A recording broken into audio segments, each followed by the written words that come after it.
Women's Day, ma'am. And I would like to ask you a question, ma'am. And what would inspire you to get into politics, ma'am? మానవ సేవే మాధవ సేవ అంటూ VPR foundation స్థాపించిన మేము 2016లో మొట్టమొదట MP Vemireddy Prabhakar Reddy గారు 2018లో రాజ్యసభ సభ్యులుగా రాజకీయాల్లోకి అడుగుపెట్టారు. ఆ రోజు మేము అంతకు ముందు అనుకున్నాం, మన దగ్గరికి వచ్చిన ఫౌండేషన్ ద్వారా మా దగ్గరికి ఎవరెవరు వస్తున్నారో వాళ్ళకి అందరికీ కూడా మాకు వాళ్ళకున్న కష్టాల్లో ఏదో చెప్తే వాళ్ళకి హెల్ప్ చేసేవాళ్ళం. అలాగే పేద పిల్లలకి విపిఆర్ విద్య, హాస్పిటల్ విపిఆర్ వైద్యం, అలాగే జిల్లా మొత్తం అమృతధార ప్లాంట్స్ ఇవన్నీ పెట్టి రన్ చేసే రోజుల్లో విపిఆర్ గారు మానవ సేవే మాధవ సేవ అనుకుంటూ మనం ఈ ఫౌండేషన్ ద్వారా ఇలా ఉంటే కొంతమందికే చేస్తున్నాం, అదే రాజకీయాల్లోకి వస్తే ఇంకా ఎక్కువ మందికి చేయగలమేమో అని చెప్పి ఆయన రాజకీయ రంగప్రవేశం చేయడం జరిగింది. దాని తర్వాత నేను ఆ ఫౌండేషన్ చైర్మన్. దాని తర్వాత 2024లో ఆయన లోక్సభ అభ్యర్థిగా పోటీ చేయడం జరిగింది. సో ఒక్కరు రాజకీయాల్లో ఉంటే మొత్తం 8 కాన్స్టిట్యున్సీలో ఆయన సేవ చేస్తున్నారు. అందులో నేను కూడా భాగం పంచుకుందామని చెప్పి కొన్ని అనివార్య కారణాల వల్ల రాజకీయాల్లోకి వచ్చాను. కానీ వచ్చిన తర్వాత ఈ ప్రజలను చూస్తూ వాళ్ళ సమస్యలను చూస్తూ దాంట్లో కాలు భాగం నేను నెరవేర్చినా నేను చాలా సంతృప్తి చెందుతున్నాను. రాజకీయాల్లోకి వచ్చిన దానికి నేను చాలా సంతోషంగా ఉన్నానని కూడా తెలియజేసుకుంటున్నాను. కొడవలూరు ఎంఈఓ వసంత కుమారి గారు.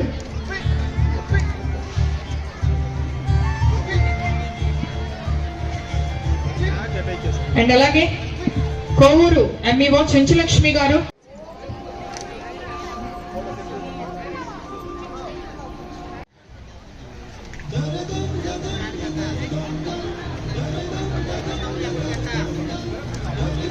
వసంత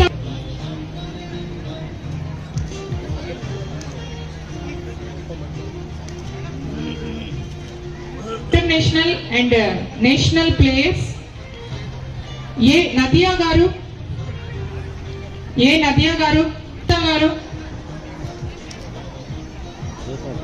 ఎన్ శ్రీజ గారు,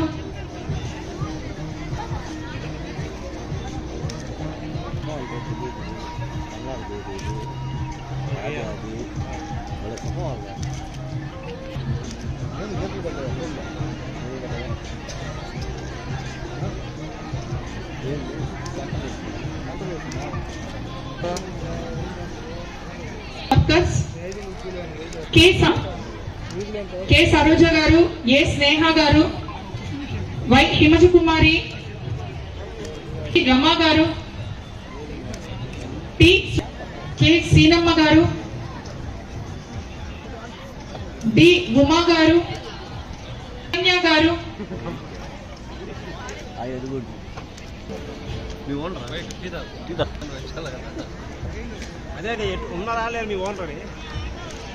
ఏపీఎంస్ ఎవరైనా ఉంటే స్టేజ్ పైకి రావాలండి.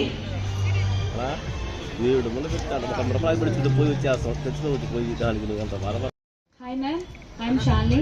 I would like to ask you a question. In this busy schedule, how can you handle your family at the same time politics? Ma'am, wishing you very happy Women's Day, ma'am. Thank you, same to you. Thank you. యాక్చువల్గా ఇష్టంగా చేసే పని ఏది కష్టం అనిపించదు. So నాకు ఉన్న 24 గంటల్ని 3 భాగాలుగా విభజించుకుంటే 8 గంటలు నిద్రపోతే 8 గంటలు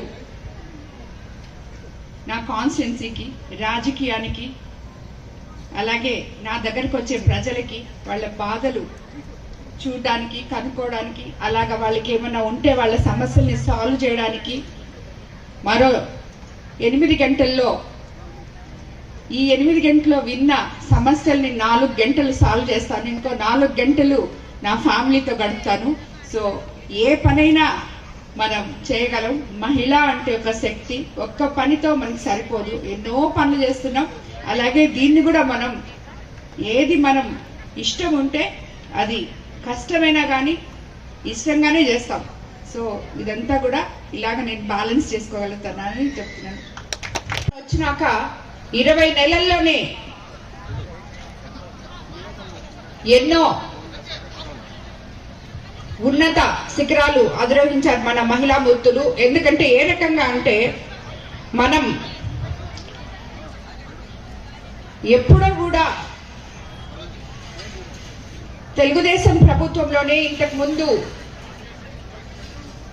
మహిళలకి ఉన్నత స్థానం ఉంది అని చెప్పి మనం తెలియజేసుకోవాలి. ఎందుకంటే ఈ పొదుపు సంఘాలు కానీ డ్వాక్రా మహిళలను కానీ వీళ్ళందరినీ ప్రోత్సహించి ఇంటికో ఎంటర్ప్రెన్యూర్గా ఉండాలని చెప్పి వీళ్ళందరినీ ముందుకు నడిపిస్తూ వాళ్ళకి లోన్స్ దగ్గర నుంచి అన్ని అందజేస్తూ ముందుకు తీసుకెళ్తున్నారు. అదే రకంగా దేశంలోనే మొట్టమొదటిసారిగా మహిళలకు సమాన హక్కు కల్పించింది మన అన్న ఎన్టీఆర్ గారు. అలాగే స్థానిక సంస్థల్లో విద్యా సంస్థల్లో 33% రిజర్వేషన్ కూడా ఇవ్వడం జరిగింది.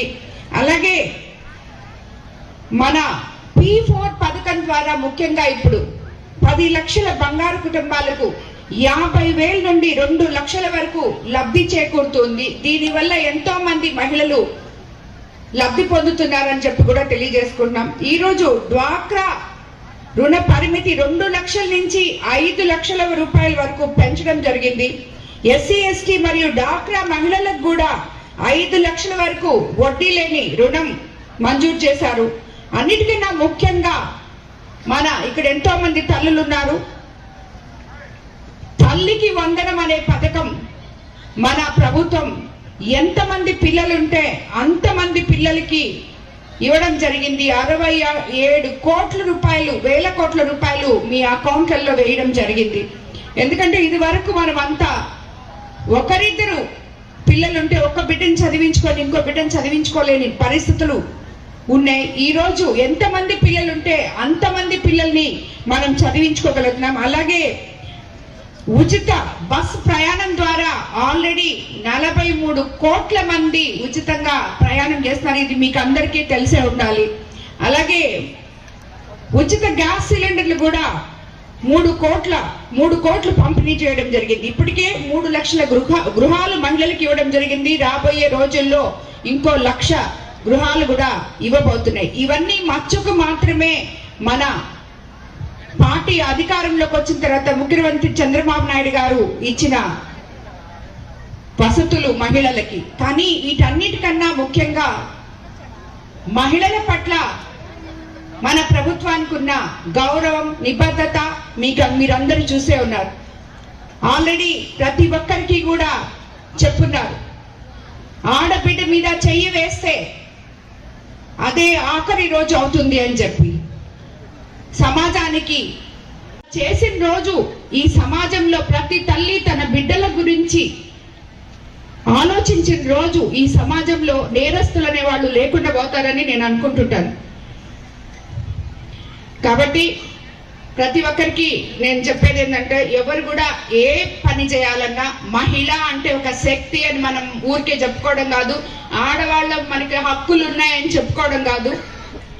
మనం అందరం కూడా మన కుటుంబాల్ని చూసుకుంటూ కుటుంబ వ్యవస్థని కాపాడుకుంటూ విలువలు కాపాడుకుంటూ మన బిడ్డల్ని ఉత్తమ పౌరులుగా తీర్చిదిద్ది సమాజానికి అందించి మన విధి రాతలు మన చేతిలోనే ఉన్నాయి, మన విధి రాతలు మనమే రాసుకోగలం అనే ఒక మంచి ఆలోచనని ముందుకు తీసుకెళ్లాలని చెప్పి మీకు అందరికీ తెలియజేసుకుంటూ ఈరోజు ఈ మహిళా దినోత్సవ సందర్భంగా ఇక్కడికి విచ్చేసిన ప్రతి ఒక్క మహిళకి మహిళా దినోత్సవ శుభాకాంక్షలు తెలుపుకుంటాను. మంది ఈ రోజు ఒక్కరోజే మహిళా దిన ఉత్సవం కాదు, ఎవ్రీ డే ఈ ఉమెన్స్ డే.